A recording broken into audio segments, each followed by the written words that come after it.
Hi everybody, this video is about the repair of a persistent belt squeal on the 2004 Pontiac Montana that you see behind me. It's got about 170,000 miles on it, and it had a squeal that just wouldn't go away.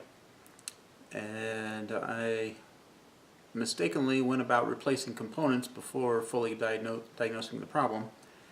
I replaced the idler pulleys, the tension arm and its pulley, and even the water pump before I finally figured out what the actual problem was.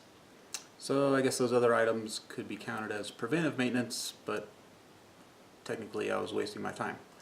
This vehicle has the GM 3.4 liter V6, and this would be the same for the Chevy Venture, Oldsmobile Silhouettes, probably any other car with the 3.4 and maybe even the 3.1.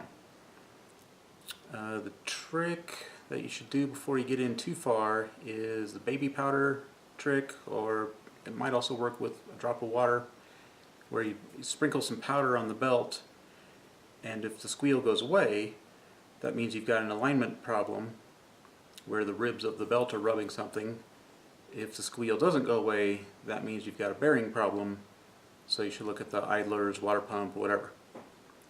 So the squeal's now gone. It's been gone for a couple months, and let's take a look at some specifics on how I did it.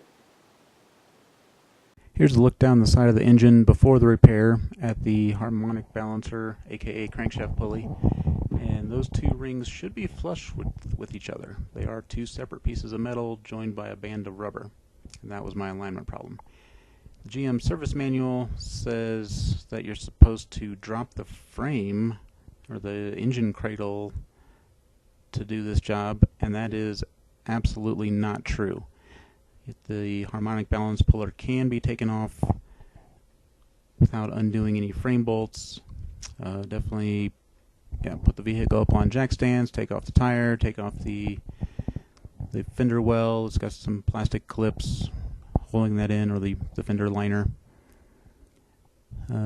Take off the crankshaft bolt.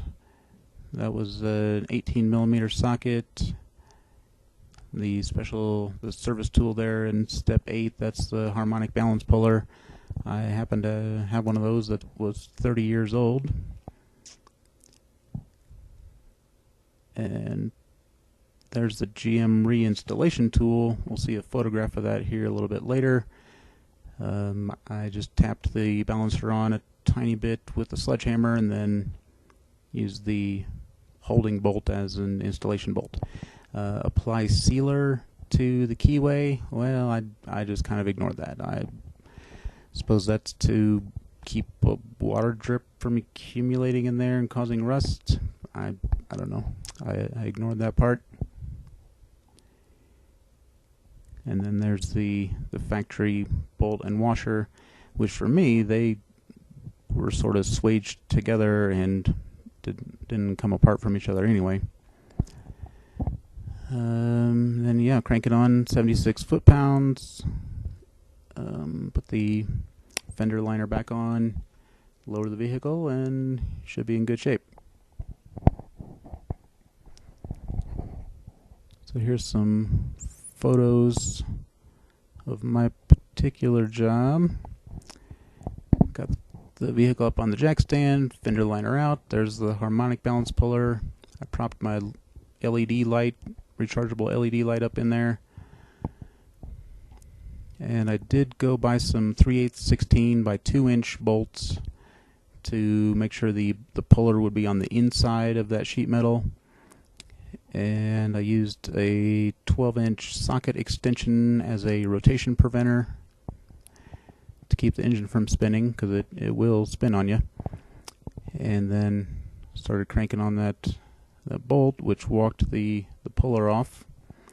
Here's a tip from the AutoZone website showing how you could use some channel locks to hold onto the puller. In my case, it worked okay to use that 12-inch extension. There we go. Puller popped off, or the pulley popped off. Got some oil to wipe off there. Old versus new, and Yep, there's the bolt. Make sure the center of the balance puller goes down the middle. Don't be pushing on the washer or something like the guy in the Florida video.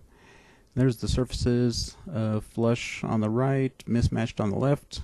The mismatch caused the alignment problem. There's the GM reinstallation tool. I guess you'd stick that in the end of the crank and use the nut with a washer to shove the pulley back on. That's not what I did. I just gave it a little tap to get it started over the key. Stuck on my 18mm socket. Anti-rotation bar. Cranked it down. Yep, there's anti-rotation.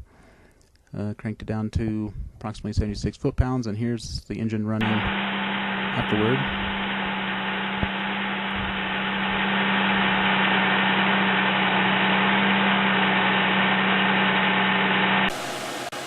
And here's the vehicle 2 months later.